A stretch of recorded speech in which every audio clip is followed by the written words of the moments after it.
But now the question is, if it is God who will find us, when will He find us?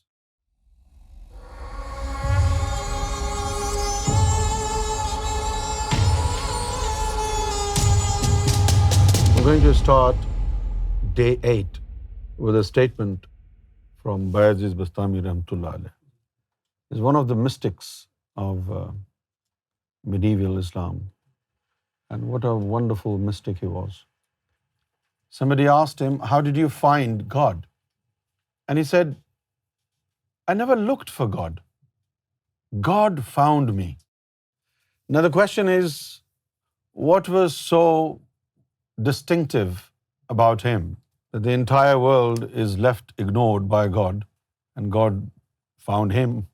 These words are very profound, and these words have a very subtle, concealed, hidden meaning. We look for God, but then I think it's just a sentence that we use. We don't mean it, and we don't really understand what we are saying when we say, I'm looking for God. I want to find God. Let's compare it. If you're looking for your car, you parked it somewhere, and you're looking for it, what will first come to your mind? Where did I park my car? You'll try to recall the location where you parked your car. So in order to find your car, you will need to know the location of your car. When we find, or we say we want to find God, do we care for the divine location? Do we want to know where is God stationed? What is God's location? No. So it's just a sentence, finding God. In reality, it is God who will find you. But now the question is, if it is God who will find us, when will He find us? And then people who in the name of God are doing all sorts of bad things, why they have not been found by God? In every religion, there are dozens of sects, dozens of different schools of thoughts, dozens of denominations. And within a religion, one group of people will totally differ in fundamental belief system with the other one. How come these people were never found by God? But thanks to His Holiness Sarkar Gohar Shahi, Sarkar Gohar Shahi reveals upon humanity how to help God find you. For example, if you live in America, they have this system in the car. On your key fob, there is a panic button, because there are large parking lots in America. Everything is big in America. So when you park your car somewhere and you don't know where your car is, so you just press the panic button and the alarm will start in your car and you'll find your car. So simple, isn't it? So there is a system in the car which will help you find the car. Similarly, His Holiness Gohar Shahi said, you must help God find you. How will this happen? Now His Holiness Gohar Shahi gives an example of the shining stars in the sky. His Holiness Gohar Shahi said, you may not necessarily know names of all the stars that you see in the sky, but you can recognize their presence because they are shining. And those who are not shining will not catch your glimpse, will not come under the radar of your eyes. The only reason why you can see them, because they're shining. It's all very dark in there.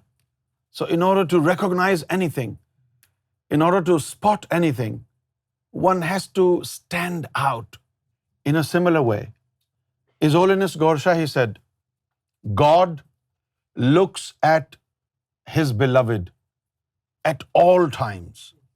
And those whom He has befriended with, those who have become saints of God, God will look at them 360 times a day. And that's it. But sometimes, once in a blue moon, sometimes out of his normal pattern, he wants to see towards common people. And when he wants to see the common people, then he doesn't look at your faces. He doesn't look at your actions and deeds and your different forms of worship. Then he will look at your heart. Now, this is historical sentence, what Sarkar said. Like in the sky, all the glittery, shiny stars are visible for you without any difficulty, whether you know their name or you do not know their name. In a similar way, all the hearts which are enlightened, all the hearts that have obtained the divine shine and they are light up with God's name, whether they follow a religion or they do not follow a religion, they are shining and they will come under the sight of God. And this is how God will find you, because your heart is shining. So in order to be found by God, all we need to do is to make our heart shiny. How do we shine our heart? The Prophet said there is a polish for everything. And the polish of the heart is the eternal and internal remembrance of God. When remembrance of God becomes permanent in your heart and it starts generating divine energy, divine light, that divine light will keep your heart illumined. And then only the illumined heart will catch the glimpse of the divine sight. That's the secret. This is the goal. In the olden times, enlightenment of the heart was only possible through a religion. Without a religion, humanity was not able to enlighten their hearts. But now, when most of the religions have lost their glory and the spiritual system in them is destroyed, and even those who practice a religion very strictly and vigorously, they do not manage to shine their hearts. Why? Because the spiritual system is destroyed in them. And they're only confined to the ritualistic practice of the religion. They have forgotten the significance of heart. They have forgotten that it is the heart that will help God find you. Religious people these days are only restricted to verbal chanting of the name of God. Whereas God doesn't look at your faces. God doesn't look at your actions and deeds. Why? We don't know, but that's what God said. So now God is being a little more benevolent upon humanity. He has opened the doors of His love, His nearness, and manifestation to all those who want to get it without a precondition of adopting a religion. You do not need to adopt a religion today, though that had been a pattern of the divine behavior in the past. Since all the religions have lost their glory and the practitioners of every religion have become null and void of the spiritual sciences, spiritual secrets, and the performance of worship that they are busy with is proving to be a waste of time, futile, fruitless. They're getting nowhere with the type of worship that they are engaged within. This is high time now that we should turn towards spirituality. This hasn't been the divine behavior in the past. In the past, in order to shine your heart, you needed to adopt a religion. But this is not a condition anymore. Why it is not a condition anymore? Because the religions are not able to dispense the spiritual knowledge anymore. I mean, is there any religion today that is equipped with spiritual sciences? They do talk about spirituality sometimes, but it's not about the knowledge of spirituality. It's about the spiritual mechanism. It's about the practical methodology. It's about the truth there and then. That is missing. So let's study the science that will ultimately become a kind of help with which you will be located, you will be traced, you will be found by God Himself. It's like you're carrying a GPS wherever you are. If your heart is enlightened, God is watching you. In yellow color are the enlightened hearts, and the one in white, they're not enlightened. Now this man is a Muslim. This is a Hindu. This is a Christian. And this one is a Jew. They practice a religion, but for somehow or other, whether they have been infected with knowledge of hatred, or they have been told that spirituality has nothing to do with the religion, you don't need spirituality. For any reason, they did not practice spirituality, and they were stuck with the rituals of the religions. They were not able to enlighten their hearts. And then there are those who've been living a very sinful life, who never practiced a religion, but somehow or other, they got the activation of the heart. They went to an expo somewhere, they're passing by. Activation of the heart, what is it? Oh, I don't understand. It's all right, just close your eyes. The hearts were enlightened. They will be recognized by God because they are shiny. What will then happen?